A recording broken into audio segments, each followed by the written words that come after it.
The searing pieces of his body shed the burning parts and then start joining back before forming Varney's body again. Despite looking like his efforts are in vain, Eidolon laughs and attacks again. What happens next is a very fast-paced and crazy display of abilities from both parties. The two combatants fighting through the fortress is like a scene from the greatest action movie ever. How can I say this? That Varney is a monster, but Eidolon makes he looks weak. Jane Foster comments to Thor, "Am I wrong?" "You are not wrong. Varney is strong, but my friend Eidolon has an overwhelming fighting style. It is about rhythm, tempo. Is it a fight or a dance?" Darcy jokes. The two have more in common than most would think. Thor laughs and says wisely. On the screen, they see Varney summoning some beasts to hinder Eidolon, but the hero doesn't even pause. He freezes them and swipes with a laser from his eyes, not losing a second of momentum. It looks like Eidolon is enjoying himself a little. Natasha comments while seeing Eidolon literally grab the head of the wraith summoned by Varney and throw it back at the vampire, and doing the same with the rest of the wraiths, so fast that he looks like a Gatling gun. The cloud of wraiths becomes his weapon. Of course. Eidolon knows the pleasures of a good fight. Thor says with a big smile. "Sorry to disappoint, dude, but he doesn't really like fighting." Shago gives Thor a look. "Yep, that is why 95% of his battles he ends quickly." Helena adds. Thor looks confused. That is not the image he has of Eidolon. "You are confusing things, big guy." Harley shakes her head. He doesn't like fighting per se, but he likes playing with his powers. And fighting is the best way to use and test them. So when there is a battle that will last more than expected, he enjoys himself a little. If you pay attention, you will notice that he barely repeats powers. Pamela comments while looking at the screen and seeing Eidolon pull Varney to him before making an explosion with his palm. But maybe he does that to keep himself unpredictable too. She is the one who knows him the least between the four, but even her catch that while watching. He is like one of those nerds who plays game cards. Shago smiles fondly. It is not enough to have the powers in his collection, he wants to try them too. I think he also takes the opportunity to test the efficiency of his powers in battle. For the future, you know. Helena suggests, it also keeps him sharp. I mean, he could have spammed nukes on the guy and be done with it. Harley says. You women don't understand. Thor is not all convinced, but I also can't explain with words either. It is something only warriors feel during battle or a duel. An invisible contract. But I also understand what you are saying. After all, battle is to test your abilities and emerge as the better. So it's natural that he uses it to improve himself. That he does a lot. Almost like proving that anything the enemy can do, he can do better. Shago nods. And on the screen, an example of that is shown. Varney controls his biomass and makes his arm extend and enlarge to punch Eidolon. But it never reached the hero. Raising his left hand, he made the air around elastic and stopped the giant fist just centimeters away from him. Thwack. On the other hand, Varney was suddenly punched in the face by Eidolon's right hand. The camera reveals that Eidolon stretched his arm like rubber and made it go around the fortress discreetly to deliver that punch, which is so strong that it broke Varney's teeth. The thing is, Eidolon didn't repeat his use of the portal from earlier, choosing to stretch his arm instead. His plan was revealed on the next instant. After his fist passed Varney's face, it started retracting back, but his fingers grabbed the inside of his opponent's jaw, and he pulled Varney with him. Crash crack bam crack whoosh crash crash. It seems Eidolon purposefully made his arm stretch and go through narrow and difficult paths so that he could hurt Varney as he dragged him to him. When Varney is finally on him, Eidolon spins his stretched arm really fast and throws the vampire into the ground with enough strength to create a huge crater. Boom. And then he enlarges his own fist and punches down so strongly that it makes Varney's body turn into a bloody pancake. Boom. He literally used a similar, but better attack just to show off his superiority. Tony shakes his head with a smile. I would do the same. If the guy will take some time to kill, he could at least play a little. Helena laughs, but don't be fooled by that. He looks playful but always takes things seriously. Cortana, is the perimeter safe? She asks. Since the beginning. No one enters and no one leaves. The AI makes another screen appear, showing a 3D schematic of a giant dome surrounding the area. See. He got everyone in checkmate from the beginning. Helena points out. He could even try some big moves. Have you ever been kicked at the speed of light? Eidolon's voice attracts their attention. Zoom boom. Like, right now. Helena deadpans. They are not seeing anything. The screen becomes completely white for a long time. He didn't actually attack at the speed of light, right? Reed asks nervously. The girls from SCP look at him with dead eyes. When there are no innocent people around, he doesn't need to hold back. Shago says with a somber voice. Thor, I am starting to think that Eidolon is really stronger than you. Darcy throws a jab at the god of thunder. Please, I can do the same. Thor rolls his eyes. But the destruction would be catastrophic if he really Reed continues to argue. Don't worry. Cortana interrupts him. Master didn't really cross the threshold of speed of light, he also used diverse powers to contain the explosion in a small place simultaneously. And also calculated how much of his body portion he must turn into light to decrease the weight of the attack, minimizing the destruction. I see. Tony nods. Wait, turn into light. No one answers the question because the screen slowly goes back to normal. It shows a devastated part of the fortress. It basically becomes a desert. Eidolon floats in the air, looking down on Varney, which literally regenerated from a small ball of blood. That is also ridiculous. The guy came back from nothing. Johnny complains, so even if I burned him to cinders, he would return. Probably yes. Eidolon should throw him in the sun. Ben suggests. Different from them, Eidolon shows a pleased face while staring at Varney with his all-seeing eyes of God. I can see it, Varney, he says with a slightly mocking tone. I can see the end of your soul power and biomass. Are you getting tired? Varney looks up with a scowl. Eidolon doesn't need an answer. He joins his hands and rains a storm of light bullets at Varney. The wide range of attacks means to exhaust the original vampire even more. Arg. Varney grits his teeth after receiving some attacks, but then he shapeshifts into a snake version of his body and starts slithering away to dodge the rain of light, zigzagging with his long body. He is not even trying to get around to fight Eidolon, he is really getting away from the hero. Did he give up? Clint asks. Took him long enough. Jennifer laughs.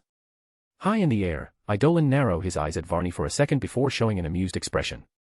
He doesn't hurry to interrupt Varney, he slowly follows, knowing exactly what Varney is aiming for and ready to destroy it in front of him. With a change of screen to show the view from the people saw what Varney is doing. He is going to that giant hole he opened before.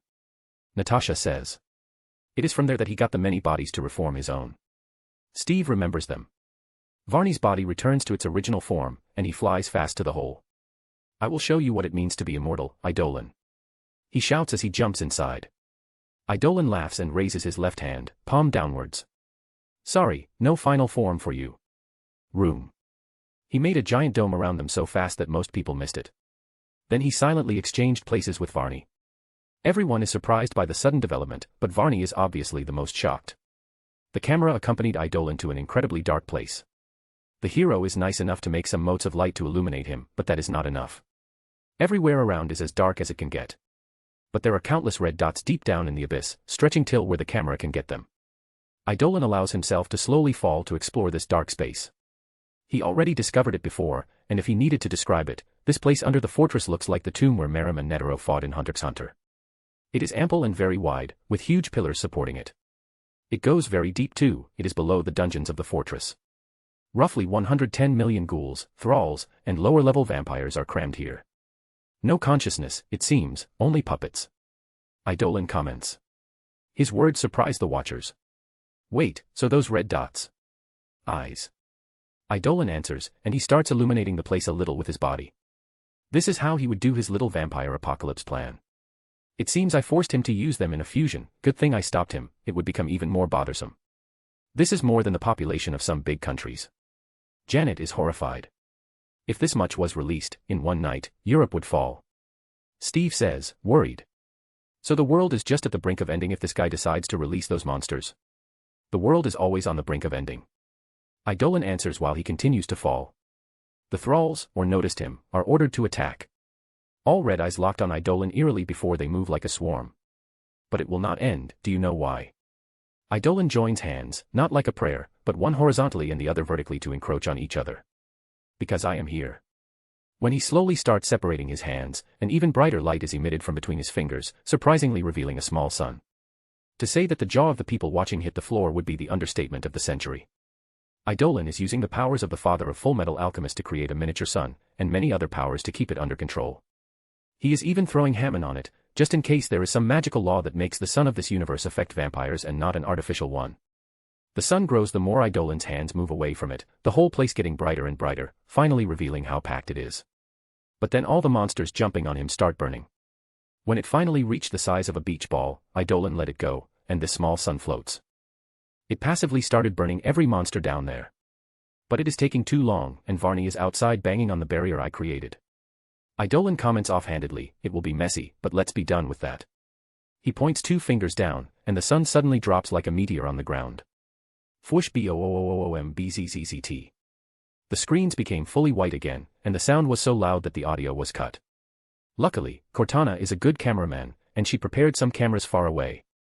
The screen changes perspective to show a view of the whole fortress, and people can watch the exact moment the place suddenly disappears inside a pillar of light.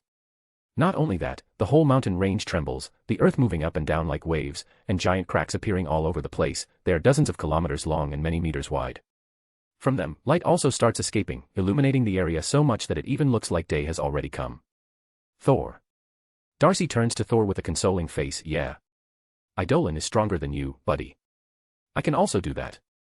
Thor will not give up on that. Can you create a fucking sun? My Mjolnir is as strong. Thor argues. I say to him to throw the guy at the sun, and not throw a sun at the guy. Ben jokes. I am not a genius scientist, but a sun of that size would have fucked us. Jennifer turns to the brains of the group. He can obviously control the output so that the heat or radiation would not spread. Restricting to the designated area. Cortana explains to calm them down. That is what I am thinking. If Eidolon does not fight in a populated area, the guy can do that. Darcy speaks. Yeah, Thor. Sorry, but I will put my money on him now. Ridiculous, I will throw my Mjolnir at the moon, you all will understand my power. He says in a tone that the people around doesn't know if he is joking or serious. Please don't. Guys, check that out. Rhodes points to the glass wall. When everyone looks, they can see how the night sky becomes a little brighter on the horizon, gazing at a weak tone of purple, like the dawn is coming. Crazy, Janet whistles. On the screen, the destruction finally stops. It is very sudden, and the screen shows the destroyed fortress, a giant hole in the middle. It would look worse, probably, but the whole place is already restoring itself, like it's turning back on time. This power of his is so convenient. Tony says with light envy. The people know that it is Eidolon that is doing that. Well, he said that he would try to keep the place as a historical monument or something. Jennifer reminds them. Here he is. Eidolon finally appears on the screen. He is floating above the rapidly closing hole with his arms crossed. Around him, Selene, Blade, and the Moon Knight are floating in the air inside giant force fields made of hexagons, protected. He is looking down on the ground that is already restored. Varney also slowly regenerated back to his peak. When the buildings come back, he drops the trio on a rooftop, but when he stays in place, the building continues to be restored, revealing that there is a pointy tower just beneath him, and it ends at the perfect height where the tip of his foot is, so he can stand on it without moving a millimeter. That is cool. Darcy comments. He is absolutely doing that on purpose. Jennifer laughs. He calculates where it would restore and stay in place just to look cool. Natasha also laughs with a shake of her head. It is a cute childish side. Susan smiles. Harley also laughs, but she has to defend her men. He probably is doing it for the kids. What? I mean, he is naturally and effortlessly cool, but sometimes he puts some extra sauce on it to make a show to his fans. Harley explains, this video is probably gonna hit the internet, right? He also makes the villains look bad through mockery. Shago points out. Heroism is cool, villainy is lame. That is the message he wants to pass to the kids watching. Helena says. That Varney fella is looking pretty lame. Natasha has to agree. On the screen, Varney has an incredibly ugly face, sweating bullets even though his face. In the meantime, Eidolon is looking down at him cold and collected. It is clear even to a child which side is the winner. Aberration. Varney shouts angrily, and an orange-red area envelopes him. Varney lunges at Eidolon with his arms wide open. He releases energy blasts in all directions, but they all converge at the hero. Eidolon slaps them away casually and blocks Varney's physical attack. The vampire is in his last legs, it seems. But when Eidolon was readying his counterattack, Varney does something surprising. He turns his head at Selene and spits something at her. Eidolon has a foreboding feeling about that attack. He immediately tries to throw it out of trajectory with telekinesis, but to his surprise, it continues forward unchanged. His senses sharpen, and he can see that it looks like an object, a ritualist knife with an undulating blade. There is strong and ancient magic on that item. He makes a barrier. Crack and the knife goes through it. At that point, he felt that even if he opened a portal, the knife would ignore it somehow. Exclamation point. He doesn't think twice, deciding to use the strongest thing he has to stop it. His own body. He appears in front of Selene and slaps the knife away, making it bounce on his hand, finally stopping it. And it even disperses in a dark smoke. It looks like he has dealt with it, but Varney smiles evilly. I see. Eidolon speaks while looking at his own hand. Butchie. Then his eyes start bleeding profusely. On the Avengers Tower, the people watch with horror as Eidolon's body starts changing. The veins under his skin start appearing, blackening, and sickly. Kahahahaha. Varney rejoices. He finally got the upper hand in the hero. Do you like it, Eidolon? It is an ancient item made from an ancient sea serpent, so old that the name of the species is forgotten. Eidolon's skin becomes ghastly pale, his eyes bloodshot, while blood leaks from the holes in his head. You must be in unbelievable pain right now. It is a venom that spreads fast through your blood, corroding everything your blood touches, because it turns your blood into the venom. In a minute, you will become a skin sack of venom. Ha ha ha. Eidolon looks bad, even holding his knees. I am surprised that you're not screaming in agony, but your end will be the same, even if honorable. Varney smiles while looking down on Eidolon. You look so invincible, but you have a fatal weakness. You are a hero. The original vampire savors those words as he speaks them, mocking Eidolon. He targeted Celine while aiming for Eidolon. Almost everyone is watching with bated breath, shocked to see Eidolon in that state, everyone but the people who really know him. They are not worried, just a little pissed. Butchie.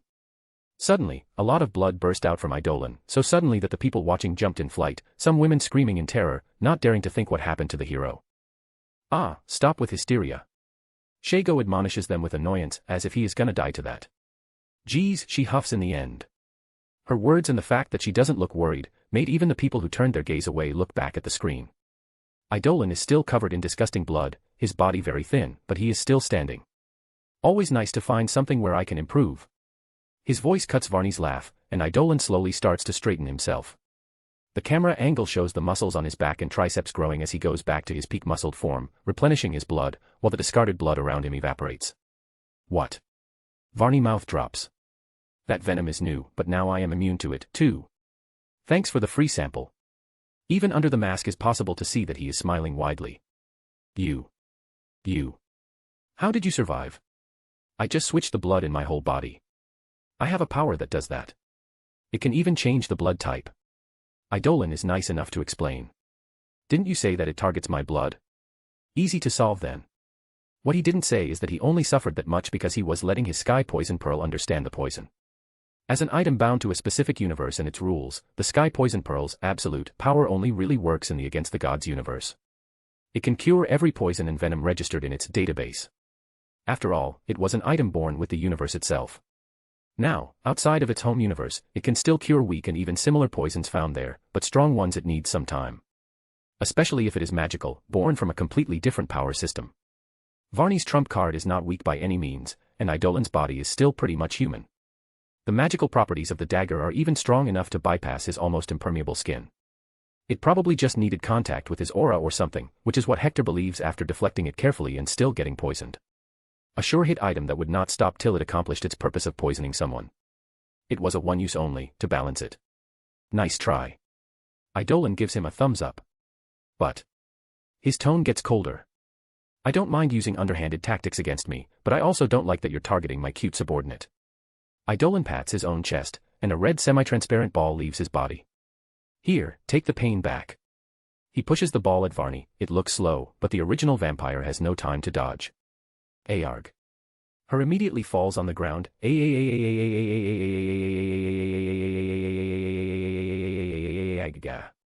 Eidolon watches him contorting and wiggling like a worm with ice-cold eyes. What is that? Susan asks a little uncomfortably. I have a power that allows me to repel things like the pain experienced by someone from their body. I am just giving back the experience he bestowed upon me. Eidolon answers like it's no big deal. From Varney's reaction, people can finally understand that Eidolon just has a very high tolerance to pain. It is a poison that uses the blood as a transport to effect everywhere in the body. Everywhere. Tendons, nerves, veins, bones, organs. Every highly sensitive part of the body was targeted. Like your blood turned into acid, right? Eidolon describes the experience while asking Varney. Is that what you want to give to her? Then you should be ready to feel the same. But Varney eventually stopped screaming and trashing around. Eidolon only gave him the sensation, not the poison. And even if the experience damaged his body, the original vampire still has his impressive healing factor. Huff huff huff, Varney breathes heavily, soaked in sweat. He is on all fours and looking up at Eidolon again. His rage reached unimaginable heights. He never hated anyone like this before. Go to hell. He curses. He literally curses him. From his hands, a magical circle grows, covering the ground but especially targeting Eidolon.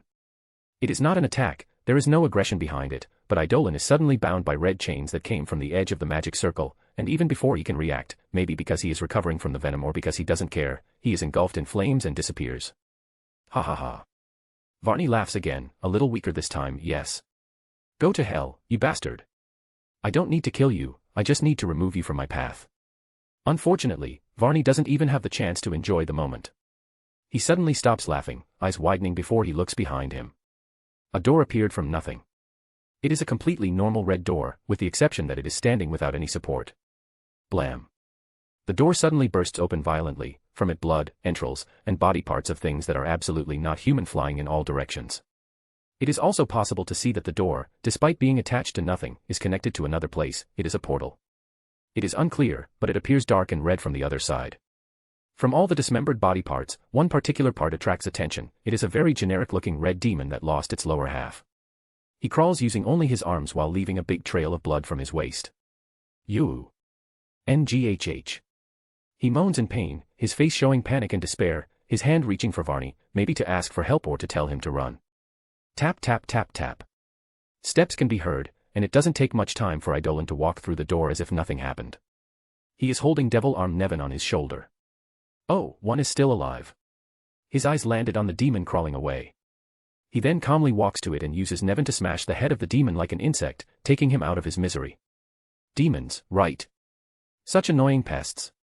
You kill one, and there are 100 more. He comments with a small smile to Varney. The door behind him closes and disappears. Is that another of your trump cards? Throw me in hell. Sorry, but I have my precautions against BFR. BFR. Hawkeye asks. Battlefield removal. Helena answers. Wait, did that guy really send Eidolon to hell? Betty Ross asks, and he came back just like that. She can't hide the surprise in her voice. Hell is real. Tony is surprised for another reason. You. Varney is also surprised. More than surprised, he is appalled by Eidolon. How could you simply come back like that? Because I am prepared. Eidolon shrugs without elaborating too much. He is using the Hell Devil from the Chainsaw Man world. When he gained the card of that character, he debated with himself whether he should just assimilate it and gain its abilities, but then he remembered the contracts that allow humans to summon and use the abilities of the devils. And because of the essence, he will always be the master. It was not hard to establish an unfair contract.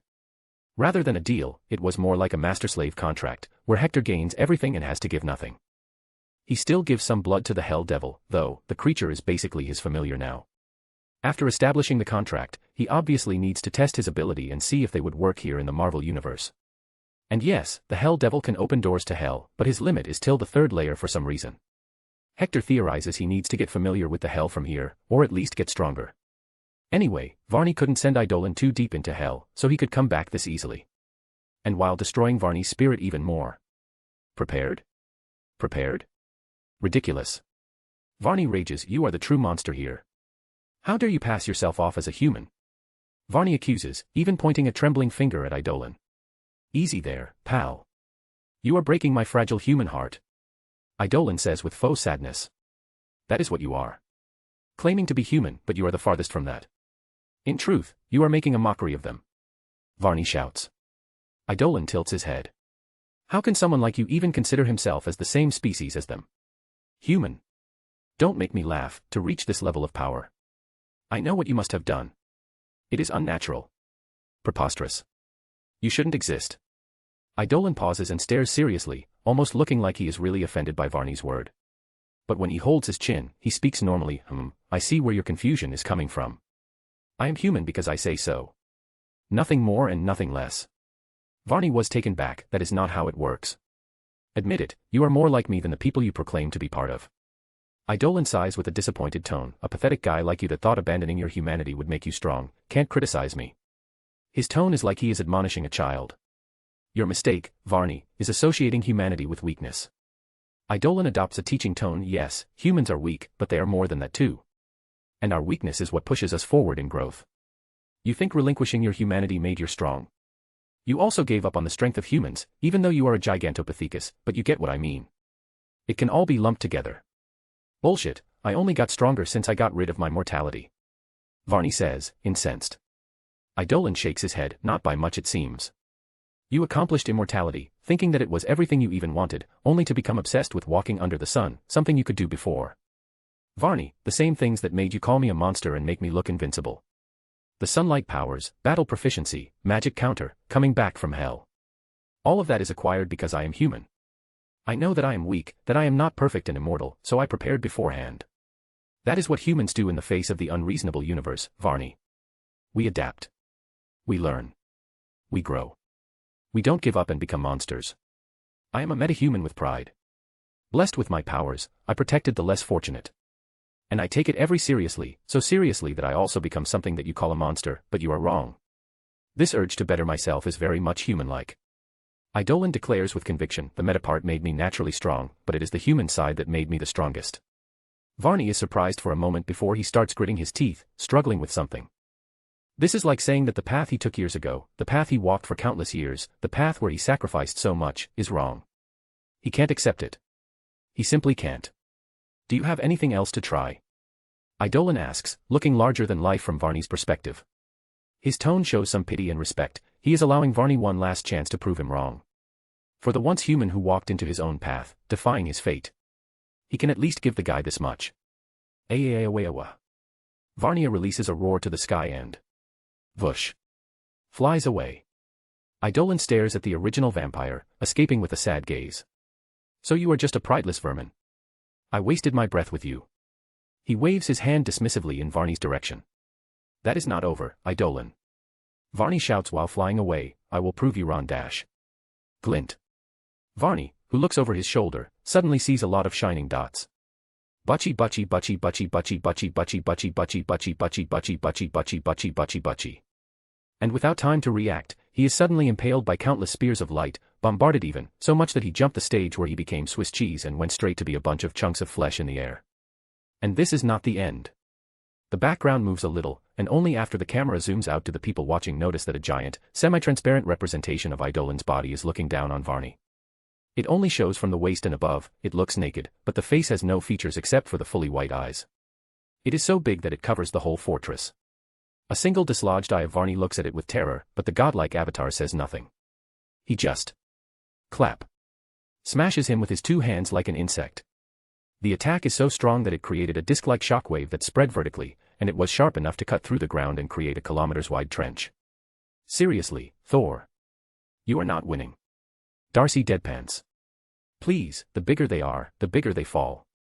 Thor is still unconvinced. The giant avatar slowly shimmers out of existence, and the camera goes back to Idolin.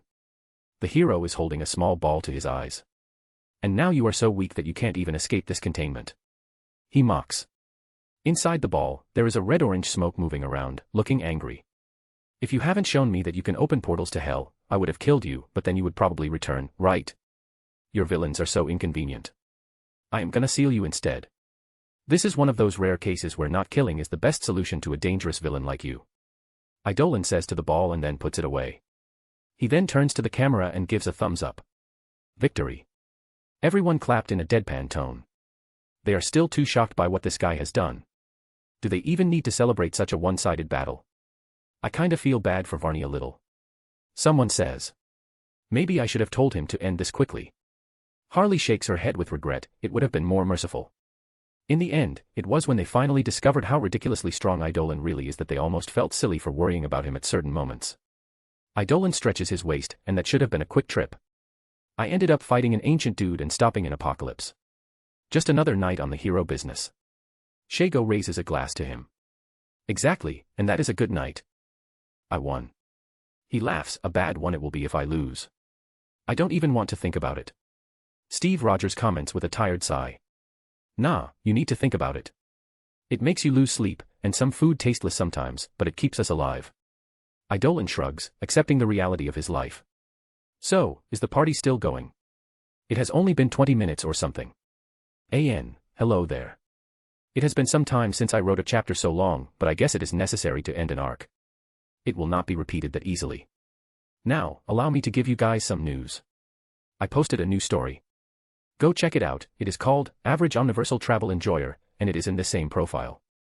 If you like reading about a guy jumping from fictional universe to universe, please give it a try. If you don't find it, it is probably because web novel blocks a story when it is recently created, just to check with AI for infringement. Check it out later. Here is the link, without spaces. Hope you all enjoyed it. Make a comment because interaction motivates me to keep writing. Thanks for reading. Till next time and stay good y'all. Bye bye. Chapter 165, Halloween Night, Epilogue. Third-person POV Avengers Tower. Now there is just one last loose end to take care of. The people on the Avengers Tower watch Eidolon look in a certain direction. Then the hero disappears from his spot and reappears far from there, but still in the fortress. The scene changes a little later, but eventually shows that he is now face to face with a hurt Dracula. The Lord of Vampires has been hit not only by that laser attack from Eidolon in the beginning, but he is also a victim of Eidolon's sun attack. He is not dead, but Dracula has burns on a good part of his body, his armor destroyed. Even after all this time, he hasn't healed. Different from Varney, Dracula can't circumvent sunlight attacks that easily. Hello, Dracula. Eidolon greets him like he is an old friend, and he has not attacked him earlier. Dracula looks up, not amused. The vampire was kneeling on the ground but made a painful effort to stand up. Easy there. Eidolon says, you know. I came here tonight with the full intent of killing you, but I discovered a lot of things since then. As Eidolon speaks, Selene, Blade, and Moon Knight arrive at his side after jumping on the rooftops. Dracula. Blade and Moon Knight immediately square up to fight him. Dracula also raises his sword. Tisk, calm down. Eidolon makes a thick barrier between everyone and even keeps them in place with his telekinesis. Let me talk first. Why are you protecting him now? Blade asks angrily. I am not protecting anyone, I just have something to say. Eidolon rolls his eyes before addressing Dracula again. I will be brief because there is a party to return. Dracula. Eidolon extends his hand to Dracula and asks, become my subordinate. And once again, Eidolon shocks everyone tonight. Are you mocking me? Dracula asks with a frown. Are you crazy? Blade shouts. I just want my money. Moon Knight injects. Ugh, you two shut up for a moment. Eidolon waves them dismissively, getting a little annoyed. Tonight, we all saw that Varney was the real big bad behind everything. He put Dracula in the path of vampirism, and it was the one pushing forward the experiments to get rid of the weakness for sunlight. He is also the guy who sent people after you, Blade, because you are a daywalker. Dracula was on it too. Dracula was sleeping until recently. He is just too aloof to care and even explain himself. Not saying that he doesn't do anything bad, but 90% of the blame falls on Varney.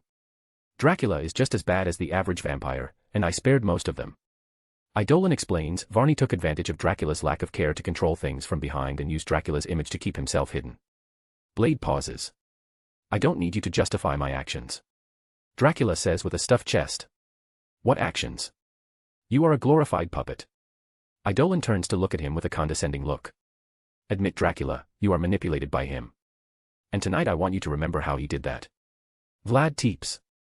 The name seems to awaken something in Dracula's expression, his eyes flickering. Maybe you forgot, or time made you numb. But the way Varney put you in this evil path was by using the proudman that was ready to do everything to protect his people, even if he would be labeled as a monster. Dracula's eyes narrow at his words. For the humans that you now treat like toys and cattle. You subjected yourself to becoming a husk of the men you once were. You lived long enough to forget and to become a villain, Vlad. Shut up. Dracula whispers. Sorry, did I hit a nerve? Don't worry, in hindsight, most people nowadays understand that you did what needed to be done. It was a valid tactic to demoralize the invading army. They only know the impaling part, though, not the sacrificing ritual to make you what you are today. Shut up. How was it? It changed more than your body, huh? That is the problem of abandoning your humanity. Your pride, your morals, it loses importance, and you didn't even notice the degradation of your human side until it is too late. The you from the past would be ashamed. Shut you up. Dracula rages, a baleful red aura is emitted from his body, his cape rising in the air behind him like wings of a dragon. Oh, surprisingly hot-blooded to an undead man. Eidolon is not affected by the display, he is even smiling. If you are different from Varney and there is still a smidgen of human pride there, you should consider my offer. Surprisingly, Dracula calms himself, but his face is still unfriendly. I will not partake in your idealistic dreams. He scoffs, as I am right now, I am a monster thoroughly and thoroughly, and I accept that. Every man should accept what they are and their mission here in this world. I am going to continue being the king of monsters and act as such till the end of my days. He speaks with pride. Pride for being a monster. Eidolon smiles widely despite being rejected. That is perfect then. The goal of coexistence will be much smoother if you have both your human pride and monster pride.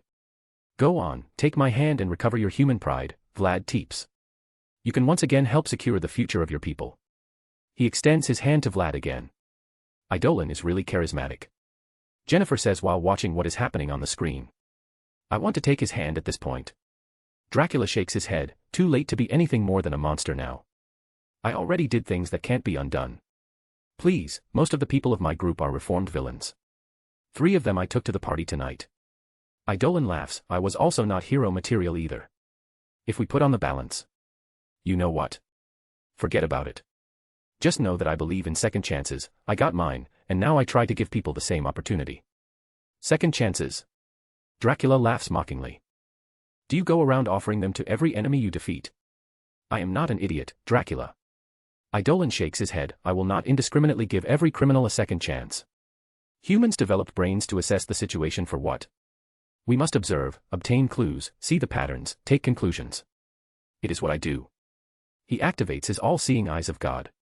I have a privileged point of view from where I can judge the criminals and villains. Most of them should be in jail and stay there for a long time before a little guilt and desire to change appear in their being. But some just need a little push on the right path. And you think I am one of those weak-willed fools? Dracula drawls. I think deep down you want to put a foot again in the human path. Eidolon answers without missing a beat. You think that you don't deserve redemption. So ironic. Eidolon chuckles because of what he is about to say. Then put your trust in me, who believes that you deserve the second chance. Hey, after staring at Eidolon for a while, Dracula chuckles too. You have a way with words. It comes easily when you speak from your heart. Eidolon once again retorts immediately, why don't you try following your heart? HMPF, in the end, you are wasting words on a dead man. Dracula's aura flares again. Vlad Teeps is dead. Buried in Wallachia. Only the Dracal remains. And there is no emotion in his heart. Bullshit. Once again Eidolon retorts immediately. I have eyes to this, Dracula. I am a very good judge of character, and we have been talking long enough for me to make my decision. Why do you think I talked with Varney so much? I was judging him too, he failed. The hero stares deeply into Dracula's eyes, you are different. What a great hero you are. Willing to put the people you vowed to protect at risk for the enemy. Dracula looks down on Eidolon, his tone sarcastic. If you want to create a better world for your people, you should strike mercilessly. After all, mercy to evil is cruelty to the innocent. I know. Again, I am not dumb. I will not offer forgiveness to villains left and right, but I can't be so one-directional and just deal with villains using violence. Eidolon closes his eyes and shakes his head before making eye contact again with Dracula. What type of world will I create if redemption doesn't exist? Not only Dracula, but no one else has an answer to that question. Luckily, it is a rhetorical one, and Eidolon continues. If I just beat villains and throw them in jail, or even killing them, the world will become a perpetual cartoonish battle machine between heroes and villains, and innocence will be crushed between the two sides. For the third time, I am not a moron. I am not acting thoughtlessly, and I am not doing this entirely from the kindness of my heart. For this world to be a better place, second chances should exist. Villains and criminals must know that there is a chance of redemption. Eidolon raises and closes his hand into a fist. That is what will crush this eternal cycle of battles. And not me punching every bad guy that appears. I see. And I am your little project. Dracula finally understands Eidolon. If the evil lord of the night switches sides, anyone else can. I just told you that is not a thoughtless plan. Eidolon smiles slyly. A hero with a manipulative mind. That is new. Dracula smiles amusedly.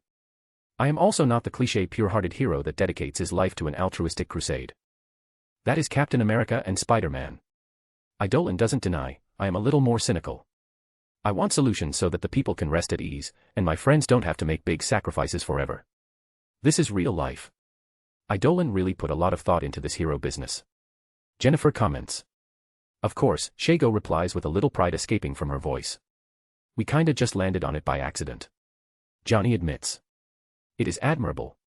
Susan says. While we play checkers, the guy is playing 4D chess. Even Tony is impressed, he never really thought that far in the future. He was always just worried about the next big threat. It is possible to see from Dracula's eyes and his body language that something shifted in him, he is almost convinced. Almost. But he eventually shakes his head while looking down. I am tired. The Lord of Vampires admits in a rare show of weakness, something almost inconceivable to anyone who knows how prideful he is. Even Blade was taken aback. The thing I seek the most now is to take some enjoyment of this borrowed time that I acquired and die one day in an honorable battle.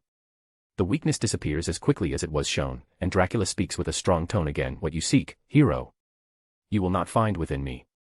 He is getting ready to resume the fight. Eidolon stares at him through narrowed eyes. I am not convinced. In truth, I refuse your refusal. Excuse me. Yep, that is right. Eidolon points at Dracula. You are lying to yourself. Haven't you noticed that all of your arguments are just to convince yourself, and you haven't tackled anything I said? I don't need to argue with you. Are you really okay with dying in the way you are right now? Eidolon asks, genuinely interested, maybe even worried about the monster. That makes Dracula pause. If all your recklessness and battle lust come from your desire for a good death, I think you have it all wrong.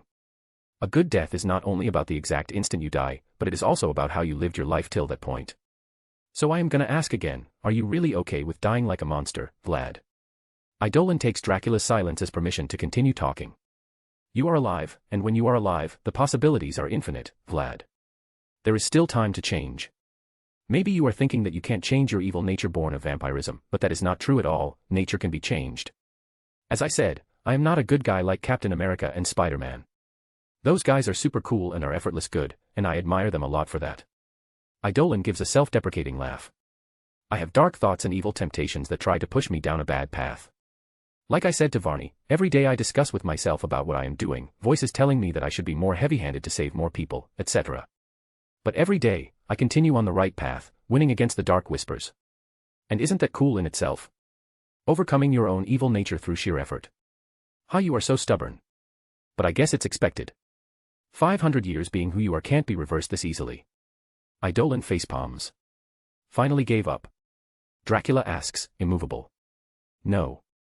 You are just exhausting me. Deep down, I know you want to agree, but something is holding you back. Don't worry, I am a patient man. His eyes change to a more menacing look. I still need to take you under custody, so we will have enough time for you to change your mind. I just wish you would be on board soon, to progress the coexistence plan faster. Oh, so we are finally gonna do what we mean to do. Dracula smiles while raising his sword. Yep, that works too. I am not strange in using strength to subjugate my followers. Eidolon raises his arm at waist level and turns his palm in a random direction. A normal sword flies through a window of a building and lands in his hand. Is that true? Natasha turns to the SCP women. What? The subjugating part? Shago asks. Yes. There are all sorts of battle maniacs, monsters, and weirdos in our group. He just keeps them in line. Shago explains casually. That doesn't sound safe. Susan comments with a frown. They are not exactly hero material, but can at least be used as soldiers during a crisis. Helena says that if they don't become better by Eidolon's influence. Are you too subjugated by his strength? Jennifer asks with a salacious grin. Girl, if I tell you, Harley answers in kind, hitting her with her elbow while wiggling her eyebrows. The two laugh. Jennifer thinks she is joking, but Eidolon really subjugated Harley through unspeakable means. Using dick power. Let's end this in one exchange. Eidolon pulls his blade over his opposite shoulder. Yes, yes. That is the way things should end. Dracula looks ecstatic while also putting on a stance. Eidolon shakes his head lightly. You are gonna be disappointed in 3 seconds. The camera shows the two about to battle, and it shuts down. All holoscreens disappear from the air. The people watch, gasp in surprise, before starting booing. Oh, come on. What happened? You can't do this with us. Why did it stop? Because I am already here. Eidolon's voice coming from behind them makes everyone jump in fright. You and this fucking habit. Be normal for once. You don't need to always sneak on people. They turn to see Eidolon stand there like he has not just traveled to Europe and fought figures of legends and obliterated an army of undead creatures. Hope you guys don't mind, I brought them too. Eidolon points with his thumb to the 3 people behind him, Celine, Blade, and Moon Knight. Nevin, in woman form, is also hugging him from behind, floating like a backpack. You literally kidnapped us. Blade says while glaring at his back. That is the 2nd time tonight.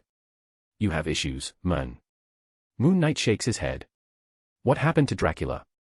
Johnny asks. He is here too.